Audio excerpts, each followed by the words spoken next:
We got in the boat, we turned on the master power. The stereo audio system, the head unit automatically came on, which is a good feature. If you don't want it on, you just hit the button, turn it off. If you want it back on, which we normally do, you touch the button and it'll come back on. Now, it's a Bluetooth unit. You'll have to look through your JL Audio manual we're giving you to understand how to Bluetooth it. If you have problems, just call me or Brandon and we'll get you dialed in. So now we're here at the control panel. Obviously, we got an ignition switch for each key.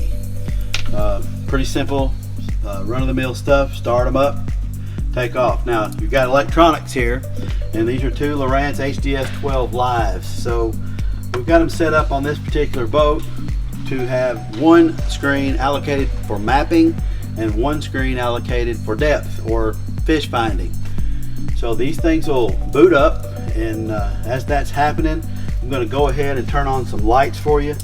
Brandon, if you want to get in here closer for me. So your light control panel that takes care of the lighting for the drink holders and the speakers and all is right here. You hit that button and there you go. So the graphs are booting up. Now we've got the blue lights on. If you want to change the colors, you can hit a button and they will start processing through different colors.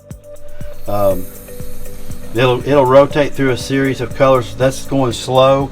You can make it go faster. If you'd rather it go faster, you can do that. Once you decide on a color, you can hit a button and it'll stay right there on that color. So go back to your graphs. Both of them are on. Now when you hit accept and you hit accept again, you're going to see this come up. Just hit the X and then hit remind me later, or you can register your graph if you'd like. And once you hit remind me later, now you're up. Obviously it's not reading the bottom because we're on a warehouse floor. That's got your fish finder taken care of and your depth. Over here on the mapping, if you're on a lake, which we're not, but we're going to zoom in. Last time I ran this boat was on Lake Cumberland. It shows the contours. It shows, if in the case of where you're going to be fishing saltwater or offshore, channel markers, anything important is going to be shown on the mapping on this Lowrance HDS 12. You can you're going to have to learn to navigate through these systems and take your own time. This very in depth and takes a lot of time to do.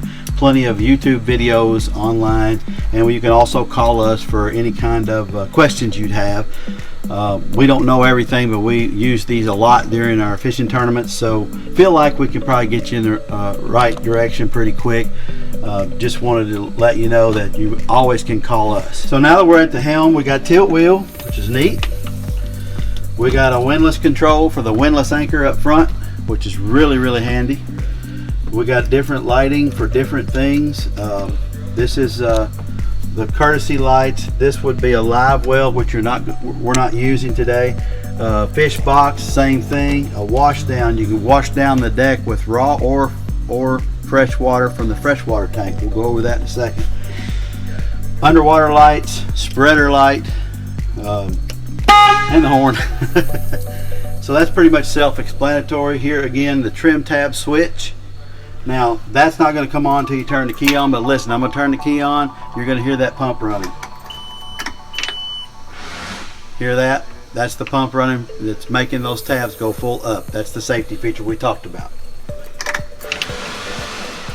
Again, same thing, safety feature. So that's got the helm. Up top, we got a set of lights for map lights. If you want to, in the dark, you want to get your phone out or whatever, you got these lights to turn on. Makes it nice. And then you got an electronics box up top. You can put your maps, your handheld VHF radio, just anything you want to keep up here out of the way. Good place for that. Got another little glove box right here, which is nice to keep, cell phone, wallet, whatever. Got a USB port in here, a couple of them, so good place to charge your phone. Just a real handy setup.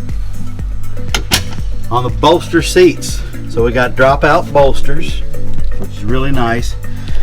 You know, if you're moving around in the dock or a marina, you want to stand up. If you're in a big bunch of boat wakes and things and you're trying to be careful, it's really nice to be able to stand here and brace yourself and take anything the water throws at you. Once you get out and about, you're on this ocean or you're on the bay and you're making a long run and you want to relax, all you got to do is just pull up these seats, pull that lever, click it in, and you or your passenger can sit in comfort and ride with the footrest. Makes it feel nice.